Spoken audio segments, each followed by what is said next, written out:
Hello and welcome to Scottish Rugby's official podcast together with Royal Bank of Scotland. Today Chris and I are at Ravenscreek for a session between the Scottish team and Glasgow team. We're going to pick apart a great win for under-20s on the Friday night, a fantastic win over in Rome for the Scotland men's team, an unfortunate cancellation of the women's game, as well as two good results with the pro teams with Glasgow and Edinburgh, and another great result for Pumpkin over in Washington. Yeah, and the Kellock hero. Just saw Shade Monroe down the stairs, who was over in Italy with the 20s on the Friday night, a 30-29 victory. Yeah, it was hard fought. Actually, Italy under-20s have beaten us the last 3 or 4, maybe even 5 times through Six Nations and Junior World Championships. So they've kind of had the run on us a little bit over the last few years. So it was great to see the 20s come out in top there, as you say, by that single point margin. They were 29, was it 18 down at one point, I think, or maybe even more, 29-15, I think, at one point as well. So they were chasing the game, scored early, and then Italy kind of pulled ahead, and they were chasing the game a little bit, but kept composure, and they scored their match-winning try, what turned out to be the match-winning try, with about 6 minutes to go, and managed that last 6 minutes reasonably well. It's exactly what Shade said. He talked about the maturity in the last 20 minutes because, as you say, they were behind, and you could easily have panicked with given the record against Italy. But he said he was really pleased with maturity, the way they managed that game. And yeah, to your point, to manage to hang on to that 1 point lead for the last 6 minutes is great. I mean, you'll probably see the tries in the Scottish rugby social channels already, but really good mixture of composure near the line and switching from a tight game to a wide game. Some great finishing. I think the first try was Rufus McLean's try was really well executed on the outside edge under a lot of pressure from the Italians, who over the last 3 or 4 occasions have beaten us through their physicality and almost spooked the 20s attack a little bit, and how quick they come off the line and how much physicality the force. And I don't mean spooked as in if you're scared to take it on. It's just that it's actually upon you so quickly. It's a higher level of rugby, and it just forces you either to pass a pass that you shouldn't throw, you should hold on to, or it just gets in the passing lane and shuts it off interceptions. But the way that the players managed it and the physicality they brought all away from home, a decent bit of atmosphere for them to contend with as well. It was impressive. So good to see them getting off to winning ways. It puts them a 4th in the table. Ireland top the under-20s table, England second, France and Scotland both in 7 points, but the France points difference is better. So 4th in the table with Italy 5th and Wales 6th. Well, come on and talk about this with the national team as well, but the important thing for both those teams is that this is a springboard as well for the rest of the tournament, isn't it? And making sure that they push as hard as possible to get 2 more good results on the back of this one. But let's talk a little bit about Saturday. You weren't out in Rome, were you? No, I was in Glasgow doing some stuff with the BBC radio. So yeah, obviously watched it on the TV, and I think the first thing is we both know how hard it is to play it there, and we all say it. We said it last week. It's obviously a test match, but a lot of the pressure comes from within. I always felt different pressure, isn't it? I thought the pressure was from within out there, because it's one of those no-win situations where if you win, it's expected. If you lose, then it's the end Disaster, of the world. Yeah. And that kind of somehow I always felt infiltrated the playing pitch, where you'll make mistakes in every game. Everybody will make mistakes in every game. There'll be a varying number of mistakes. Some games you'll make far more. Some games you'll make far fewer. But you always kind of usually overcome them pretty quickly. But when we played in Rome, I felt any team mistake that was made was almost heightened in some way because of the pressure on you. Were you nervous? Just with what you're saying there, were you nervous at 5-0 last year? No. So I've got to admit. Would you? Well, I've got to admit, the last kind of 10-15 minutes of the first half, if Italy had got a foothold into that game there, then that's where you see, and we've both played in them, where you start making decisions you wouldn't ordinarily make because of the scoreboard. Now, what Scotland did very well at the weekend is defended very well. Mm-hmm. So Italy had opportunities, but didn't really look like taking many of them because of Scotland's defence. Yeah, and I wasn't really particularly nervous. I was frustrated watching it because I wanted it to be more clinical and creating a lot of opportunities, and still didn't take 1 or 2 early on, especially. That adds a little bit of kind of nervousness as a supporter, but I just thought Scotland were better, and I think the times we've been out there and had real arm wrestles, the Italian teams that we faced have been better. I thought Italy were trying to play a game that full credit to them. It's quite enjoyable to watch, enjoyable to play at times, but it doesn't suit them. They were playing so much rugby in their own half. They were in their own third. Scotland, I think, only made 2 tackles, or Italy only made 2 tackles in their own half in the whole game, first half. They're like in and around that halfway towards their own 10-metre line, still playing multi-phase, and I thought our defence was excellent. But they played a game that they were trying to develop a game, but it didn't suit them. And from that, I always felt that although it was only 10-0 for the majority of the match, I didn't feel threatened, but I wanted kind of better execution. And I was actually a wee bit disappointed after the game randomly. Go on and get a bonus point. Yeah, but then I went back through it closer on Monday and looked at a few things, and I felt better after watching it a second time because there was a lot of good points. You would say about Italy though, they've got the ball carriers now that they've not necessarily had. Priest obviously stepping out, he's been such a talisman for them. So their back row carried well, our back row defended brilliantly. For me, when Italy threaten us when they're close to the line and they're running flat, and they were too far away. What's that? And they were too far away for the line. They were too far away. Yeah. I mean, and they're trying to play fast rugby on the halfway line or even in their own half, and they're playing it from like such a deep position that the Scotland's line speed was getting up and smashing them behind the gain line. Yeah, I think the defence has been touched on a lot, was outstanding, wasn't it? And it was a disciplined defence. It was well executed. Not a huge amount of technical changes really, in terms of kind of what's gone before, but a real intensity and a real willingness to work hard for each other that was great. And I do think that Italy were there to be hit at the same time. Yeah. I think looking ahead to France, their front five, you talk about ball cards for Italy, France's front five give them so much momentum. They're just absolute machines at getting over the advantage and stopping us and driving us back. So it'll be a different challenge. You may see more double tackles. You may, try and risk, adding more into contact to slow that possession down to get a more dominant hit, because you can't let France just keep coming and keep coming and keep coming. The bludgeon you to death, and then they've got the creative genius at 9 and 10 to pick the lock. International rugby, you lose one of those collisions, it could easily result in a try. Look at Genji's try. They got one opportunity and they took it well. We lost that collision. Whereas Scotland were winning, if not all of them, the vast majority of the collisions, and that needs to happen, as you say, when the French come running at them as well. What about Stuart Hogg's try from fullback? You would have been impressed with that. Yeah, it was cracker, wasn't it? Brilliant. It was really similar to a try I scored against Ireland 3 or 4 years ago over there, and just well managed actually as a team. It's not by chance that these opportunities come up. You think there was a long phase of play prior to that. Scotland managed to move it. I think it was Blair Kinghorn who kicked it on the edge down the wing. Kept the ball in play, forced Carlo Cana, I think, to kick back, and when that kick comes back, you've got 4 players in the backfield, and just Hoggy having the ability to scan, scream for it, get it. And I thought the most impressive part was the secondary kick of acceleration. Yep. Like getting round Negri was well identified, but you'd expect Hoggy to get round the back row there. But then how he just boost past Jaden Hayward, like he made Hayward look slow, and Hayward's not slow. He's a good defender, he's a hard tackler, he's a clever player. The Kiwi brought up playing a lot of rugby, professional rugby, in a tough environment, has been excellent for Ben, and he absolutely made him like stand still. So I was watching a game at Rory Kerr, ex-Glasgow and Scotland player, played in the wing and knows a wee bit about the outside break. He was quick, yeah, and he was talking about Hoggy's running lines, and he likes that outside break. He likes to identify and then go, and it's a kind of hitch kick, and away he went.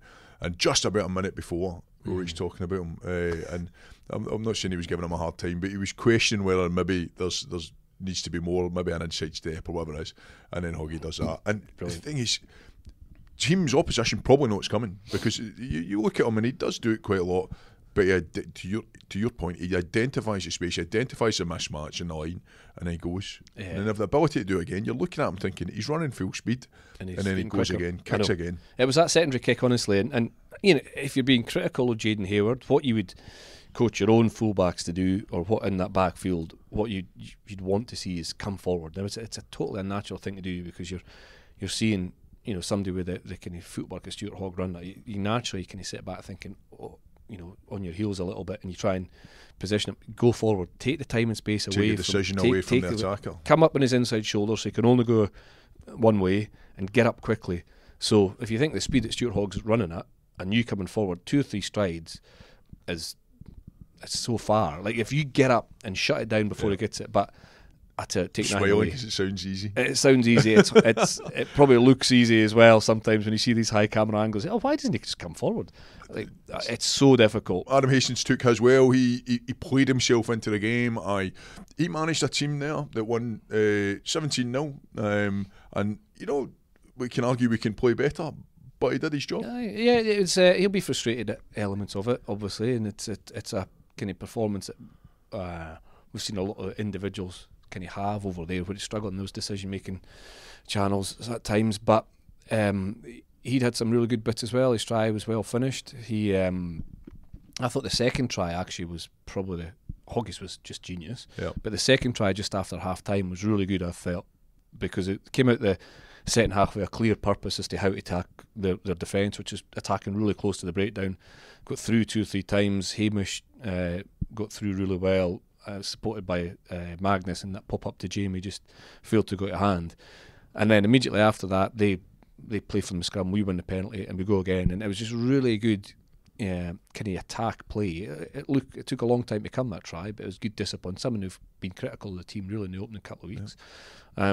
So I thought it was well managed and then distributed at the right time through Hasto to Chris Harris for attacking a wee bit wider, getting the score. So at that point, good time. We've seen it before, haven't we? When we're 5 metres off the line and we just keep going and we keep going and keep going. And you look at Ireland's example, the try they scored against us.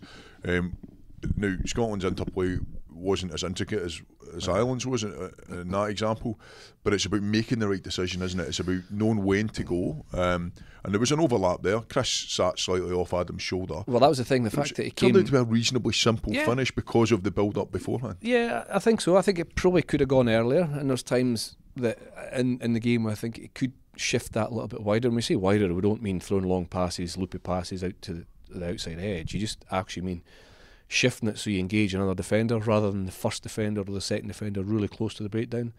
Because if you do get to that third defender, it means someone has to get round the corner defensively and fill around, so there's more movement to attack. But what Chris Harris did really well was start in behind Adam Hastings as well and just come out of shadow and attack that space between the two defenders. It's probably not a try that he would score against the French defence, in all honesty. But having that attack shape allows Chris Harris to come out, to be an option, Hastings to show and go or give him or zip it right across as well. So that shape gives you options, which was excellently identified. It took the right one there, but I think against France, who knows? It might be a show and go, or it might be the wider pass. Who knows? Adam timed the pass well as well, didn't he? I mean, he's got to be a threat at that line, and anybody just drifts straight off him, then Chris Harris gets tackled 3, 4, 5 metres out. But he timed the pass well, and Chris running hard at that close to the line's doing well. And Adam's own try, the last try, you could see he scored it. He got up, he kicked the ball in celebration, and then realised, no, I need that back. We need to get a bonus point. A bonus point. I know, it's funny, isn't it? It's like a classic example of being separated in some ways emotionally when you're watching it, someone else on the TV, and you can just clearly see, no! But at the moment, you score a test try in the Six Nations, you've had a reasonably difficult afternoon, and the emotion comes out, your teammates are so happy for you to get the score, and then everyone's oh no! That fraction of a second later. But, it'd have been nice to get the bonus point, definitely, and probably that's why. Listen, a 17 point, I think it's the biggest winning margin away in Rome or away in the Six Nations, certainly for a long time. You take it, but you take it. There's more to come. Unfortunately, as I mentioned, the women's game in North Italy was postponed, health reasons, by the Italian government. Now we'll have to watch this space as to what happens in the rest of the Guinness Six Nations as well as the Women's Six Nations to see if games are going to continue in, as I say, just over a week's time. But clearly, health reasons take the priority in all of that. They're home. They've had a difficult few weeks just with the England game on the Sunday being cancelled through at Scotstoun and playing that at BT Murrayfield. But we wish them all the best for the rest of the championship as well.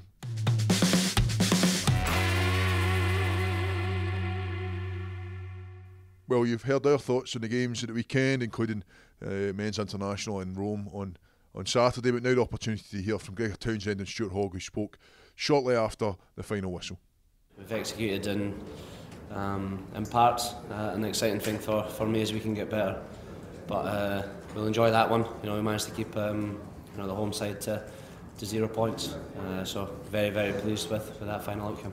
It was very pleasing because it's something we've worked on. We talk a lot of creating counter-attack ball through our kicking game, and we managed to manipulate the back three of the Italians, and they kick back loosely, and that's when we come alive against an unstructured defence. And there's a lot of method in the madness, and thankfully we managed to come up against an unstructured defence, and that's when, like myself and the back three, come alive, and thankfully it paid off. I believed in the boys from the very beginning that we can get wins in test matches, and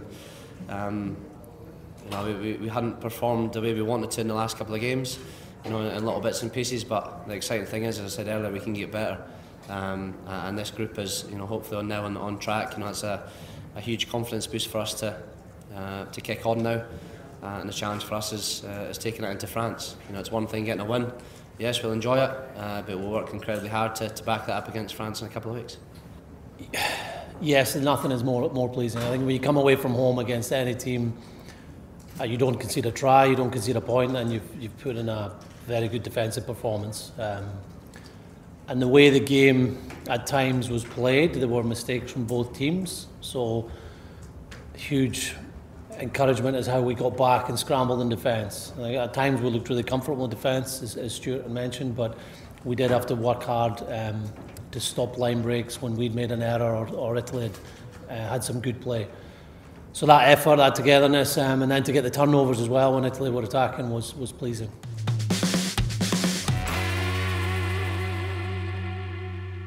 You mentioned at the start, Old Glory. Old Glory gets again. another win. He's scrummaging coach, he's obviously going well. Scrummaging coach, bib washer, GPS man, general manager.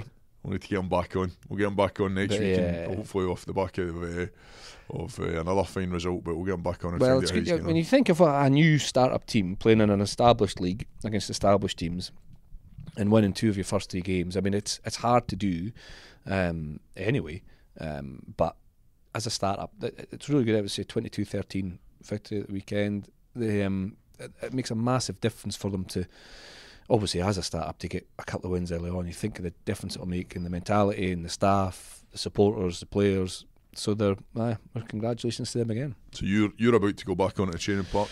I am going to catch some kickers, and you're going to have a blather with Rory Sutherland. Rory Sutherland, I'm looking forward to it. Some start at Six Nations he's had. I found out Hoggy and Rory went through primary school together all the way up. I was speaking to Hoggy on the phone earlier on, and he was sharing a few stories, so maybe we'll have a bit of a dive into that as well as talk about his Six Nations performance. He's been phenomenal. For me, he's been defined for Scotland. He's really stepped up and performed consistently well. Do you know what? I don't know when it was in the game, but it was certainly before half time, wasn't it? The Italian changed their tight head.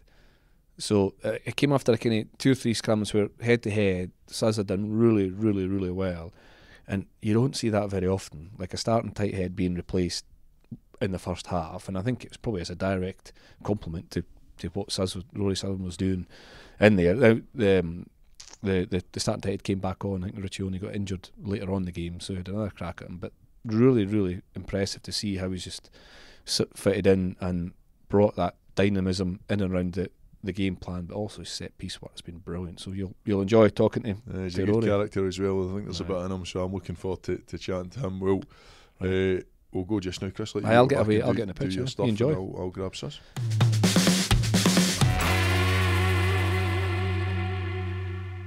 As I mentioned earlier on, we're joined by Rory Sutherland. Rory, good training session first of all? Yeah, really good. Enjoying the week off. It's been a bit of a down week for us. Getting in the stuff that we need to prepare for the France game. So yeah, you enjoyed training indoors? Yeah, nice to get out of the conditions, but it's often strangely colder in here than it is actually outside. You get away for the wet weather, but it's often quite cold. Right, let's have a look back before we have a chat about this year's Guinness Six Nations. You're a converted back row, aren't you? Yes. So I first started playing the back row in high school. I started off at number 8, and I've made my way down the scrum from 8 to 6. You stint in the second row? Or? Nah, no, I didn't. Nothing in the second row. Have the height for it. Nah, no height. Well, otherwise I would have been. I moved to the front row after I think it was the under 18 Six Nations, or it would have been maybe like a mini World Cup series. I'm right in saying George Graham were a big part in that? Yes.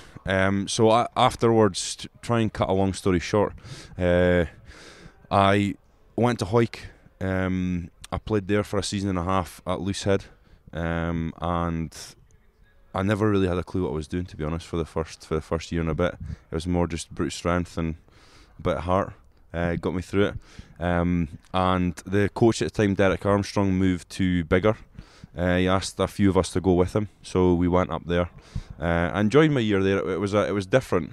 It was a lower level of rugby, but just a different style and a little change for me. And after that, my now fiance at the time, she got pregnant when we were young, and I decided I was going to give rugby a bit of a break. Yep. After the year at Biggar, and George Graham called me up and says, "Look, if you want to give it a crack seriously, we want to give you the opportunity to turn professional."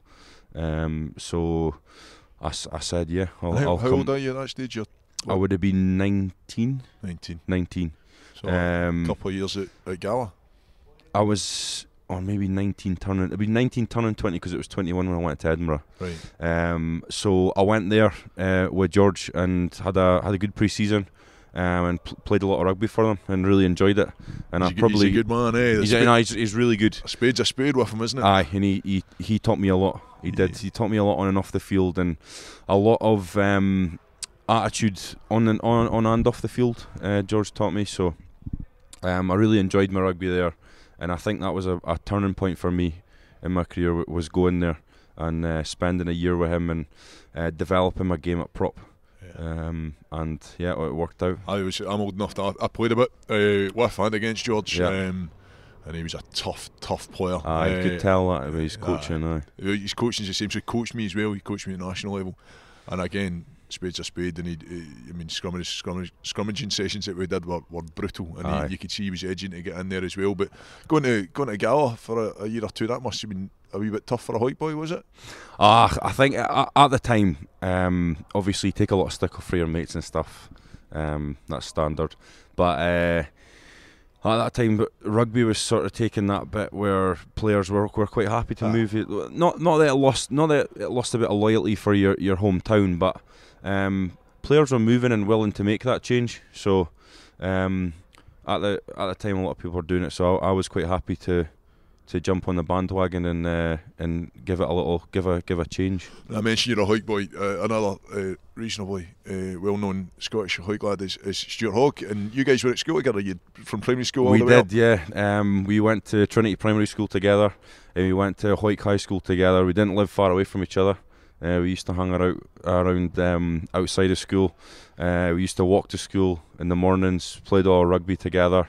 But it wasn't until we got to that age after school where Hoggy went straight into the rugby route, and I went down the engineering route, and we kind of split pathways, and we sort of met up again. I remember him turning up. He would have been 17 or 18 years old when he first turned up. I think just out of high school, straight into the Glasgow setup, in the academy setup, but then into the Glasgow setup, and he spent most of his time in the physio room, and he didn't speak to anybody. Is it true you did a bit of mentoring with him from his studies? You look after him academically when you were at school? Hoggy said to me the first time we came into camp, he says, you were always in the classes, or let's say the lesser academical classes at school, and I said that's funny because you were sitting there right next to me. And you're working closely with him again. You must be pleased to see him. He's doing well, and he took his try well at the weekend. And I mean, you tell us how is he as a captain? Really good. He is a fantastic captain, and I said that in my interview after the game on Saturday. It does annoy me a little bit, and you're always going to get some of the support being not a lot of negative comments about how he came into his first couple of games, but he's buried those demons with that performance at the weekend, and you got to look at what Hoggy's done for Scotland. Yep. He fully deserves to be where he is right now, and he's doing really well. He's a really good leader. His heart and sleeve, isn't he? You can see how much it means to him. Even when he scored that try, you could see a few of the demons been put to bed from a couple of weeks back. I mean, I agree with you completely. I know him well as a player, as a man, and I think he's terrific. How do you deal with that stuff? So the way the world is now, everybody gets an opinion. Everybody's a critic. You play in front of 67,500 at BT Murrayfield, and I can't think there's a better experience. We'll talk about that. But also the social media element. Are you on it? Are you fully engaged? I am, but I'm very much of the opinion that it doesn't matter what anyone else says. It matters how you prepare for the game. It matters how you go about your week to get yourself ready for that 80 minutes on a Saturday. And if you feel you've performed well, and your teammates and the coaches feel that you've performed well and fulfilled your role within that game, then it doesn't really matter what your critics say.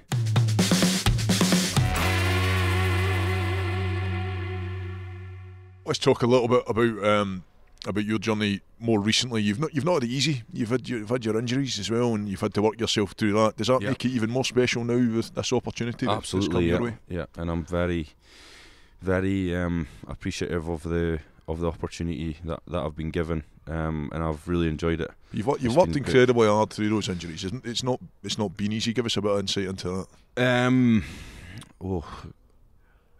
What can I say about? So I suppose the tough times, the times where you both your groins. Yeah, I mean to begin with, the first operation failed with a bad infection, and the chances even before that of me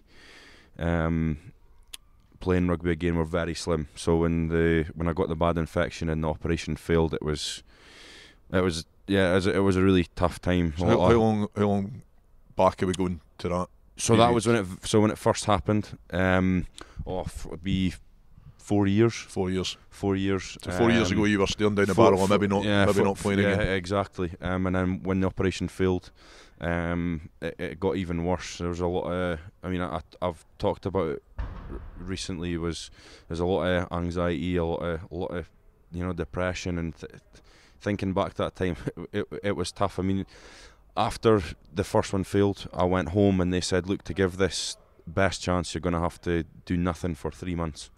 So for 1 month, it was complete bed rest, pretty much only getting up for a toilet, and that was it. Crazy, it was horrible, absolutely horrible. And then afterwards, another 2 months with I could get up and I could walk around, but again it was minimal movement. And after that, I went into my rehab stage, my rehabilitation stage, and again that was learning to walk and learning to run again. So it was really hard. But again, that whole transition would be about a 14-month period from when it actually happened to me stepping foot on the field again. How good was that? It was nice. It was really good. But again, afterward, I mean, the struggle didn't sort of stop there, because when I came back, the coaches had changed, and I was trying to give Cockers a good first impression when he first came back, and I was ready to play again, but I don't think I was fit enough, and that showed in my first couple of performances, and I think that sort of stuck with Cockers, that I was going to have to come out with playing for Edinburgh for a while and go away and work on my fitness, and I did that, and I have had a lot of opportunities since then. Not played as consistently as I would have liked, but the opportunities that I've had, I feel like I've taken them, and I've really enjoyed it. As fit as you've ever been? You feel as fit as you've ever been? Yeah, feel really good. Yeah, yep.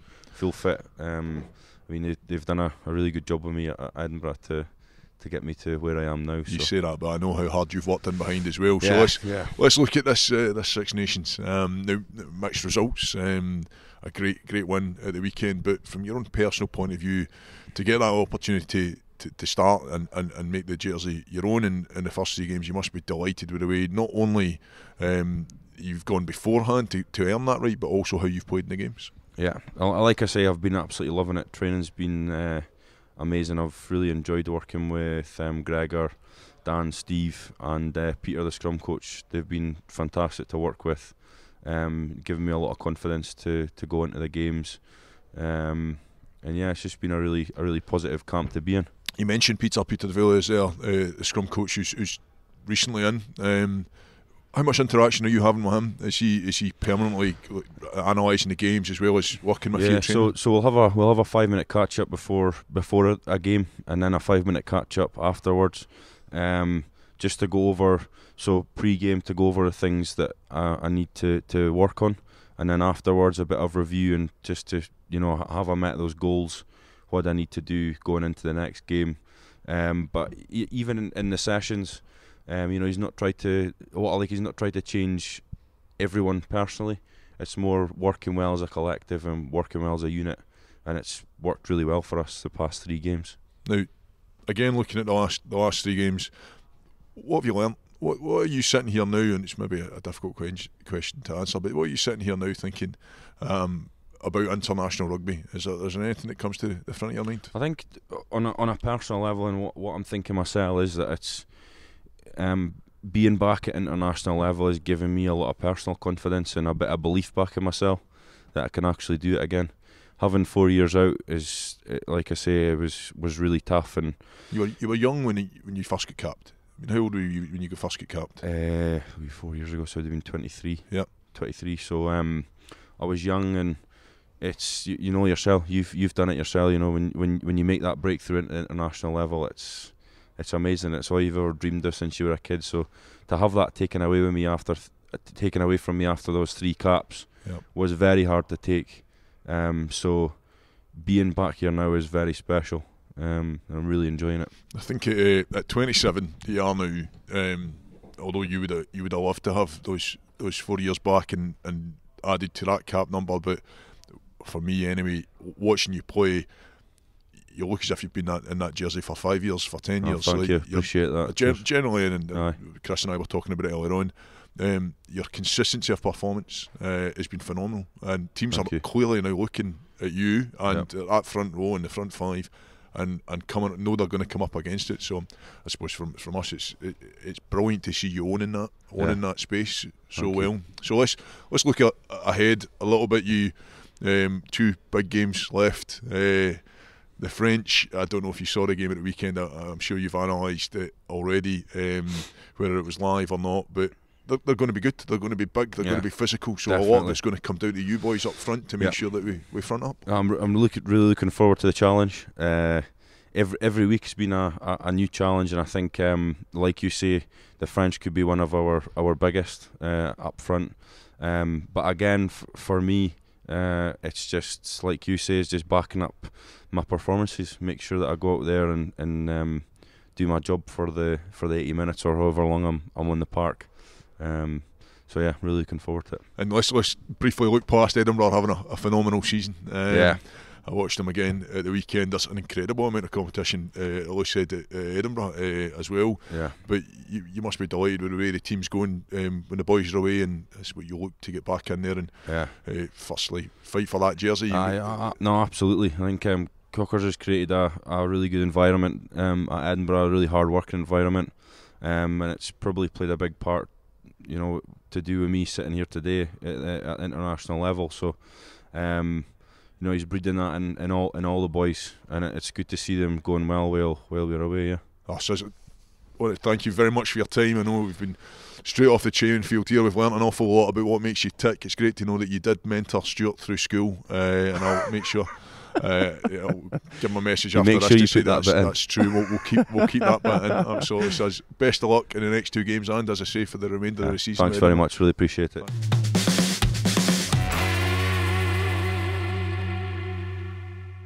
Now, turning our attention, Chris, to the pro teams. 2 good results you were working on Friday night. I was listening to you. Didn't put you to sleep, did I? I turned you off, put the radio. Edinburgh 41-14 wins over Connacht. Started the game really well. Kind of lost the momentum in the game a little bit when Connacht got those 2 tries to get back to, I think it was, from memory, was it about 20 points to 14 or something like that? I think it was maybe 20 points, something like that. It was certainly around that. And then just really good. Like, Edinburgh are just so hard to beat. They do everything really quite well. The break for Matt Scott's break for the penalty try, we can talk about that. awarded a penalty try after Matty's 55-metre solo effort. I think he lost the ball backwards and then touched it down, so it was no knock on to being a try. Lost the ball backwards. I think he went backwards and then scored it with his, dropped it kind of backwards with his right hand, scored it with his left hand. I did think it was probably the harshest yellow card ever for Jack Carty. Penalty try, yellow card, getting back to try and make that tackle. But I thought it was a try anyway. Penalty, do you think it was a penalty? So the initial contact was... It doesn't matter if it rides up. So then you're right. If it hits the head at any point. Even on the way down, this is where... I know. Well, there's mitigation. Yeah. So, in all honesty...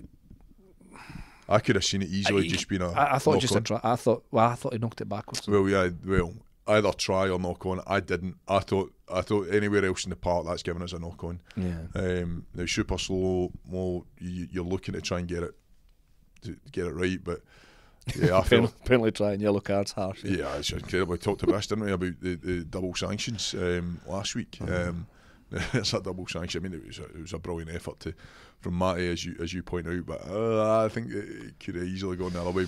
But they can score opportunities, they can create opportunities and score opportunities like that. The next two tries were, I think the next one was 13 phases of pick and go near the line, hard work. There was actually a really good piece of play just off the... You probably wouldn't have maybe not seen it on camera, but the backs, Edinburgh backs shifted from the right hand side to the right, all en masse to the left. Took 3 Connacht defenders with them, and I think Pierre Schumann picked up and scored. dotted over. Was it that? No, was it? Who scored that try? Was it Berge? Anyway, the second try, which was really good. Third try was quite similar, bludgeon near the line. Fourth try for the bonus point, they're going near the line and they slip out the bat and do hand scores under all sorts of pressure. And so, set piece is good, defence is good. Difficult conditions against a team who'd found a bit of form, they get a bonus point victory. They're looking pretty strong. Edinburgh. The most impressive thing for me was the margin of victory, because that could have been, even during the game 2014, it could have been an arm wrestle. Exactly. Could have been an arm wrestle in to those the conditions. 80th minute. But Edinburgh controlled that game brilliantly and controlled the scoreboard and bonus point, and it was a good victory. It wasn't just a victory; it was a victory with a decent margin. Well, Connacht were pushing to get. They were 2 points off third, I think, place as well. So they're trying to get back into the playoff places. Another 3 players away. Munster, and Munster were playing Zebra, so you'd imagine Munster, which they did go on to win that game, would be pushing for top spot ahead of Edinburgh. So Edinburgh had to cement their top spot after winning away at Scarlets last week, and they did that. And they play Cardiff Blues at home this weekend. Cardiff Blues were a bit erratic against Benetton at home. They won, I think it was 34-24 or something like that. So they said they were a bit erratic. I think they've won the last 2 or 3 occasions up in Edinburgh, Cardiff Blues. So it'll be tough again. But I just see Edinburgh being a really cohesive, strong side that are hard to beat, and they can play whatever the conditions, whatever the opposition throw at them, they can deal with, and they can play accordingly. They're looking very good, and a good result for Glasgow as well. Yeah, another kind of game affected massively by wind, wasn't it? Just really strong gusty game wind as well. I know. East stand, closure of East stand due to some safety issues, and I know Glasgow are working hard to make sure that everybody in that East stand's well looked after as well. I mean, I was seeing Glasgow in the afternoon. I parked the car and I thought the car was going to take off. It seemed to be. Honestly, I didn't really feel it when I was driving, but when I parked, I thought, oh, goodness me, this car's going to blow over. Make sure I'm not anywhere near a lamppost in case it falls in the car while I'm at the game. But it was really, really strong. Gusts. It wasn't really so much consistent. It was just gusts in the afternoon anyway. I don't know what it was like in the evening. But yeah, 34 points to 14 win against the Dragons. Another early try good win, conceded. Good victory, good margin of victory, because it looked.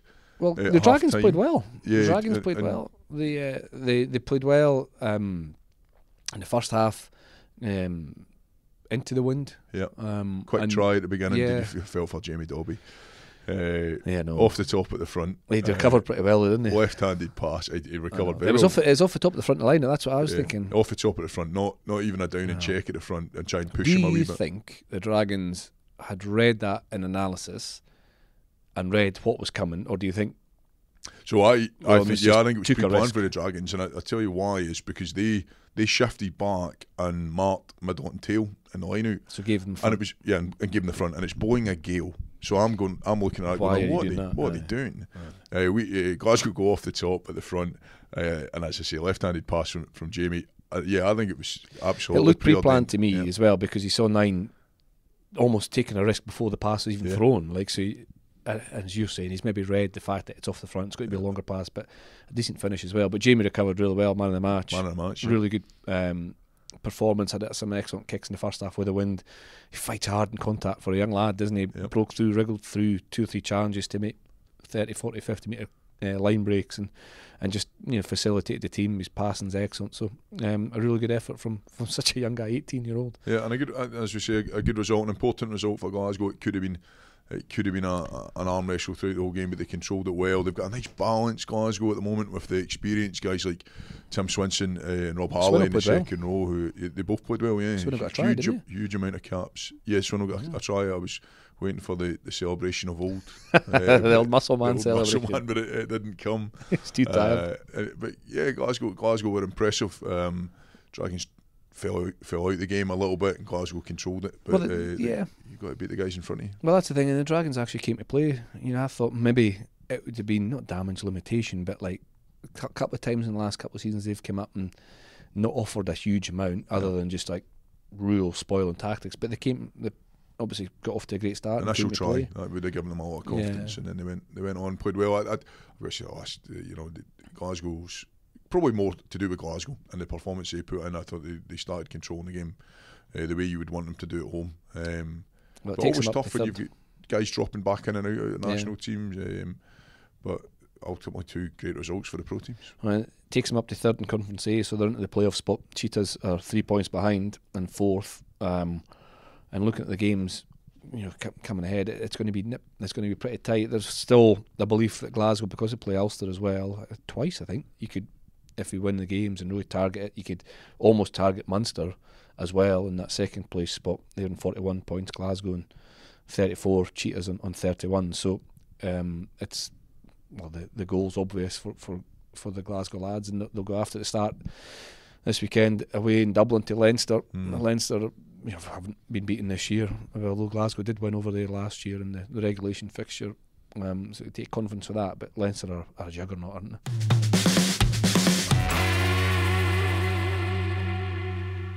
Thank you very much for listening to the official Scottish Rugby podcast together with Royal Blanc. It was brilliant to speak to Rory Sutherland. I'm sure he's got a huge couple of games left in him in the Guinness Six Nations. It's a big week of rugby for the pro teams. I hope everybody enjoys it.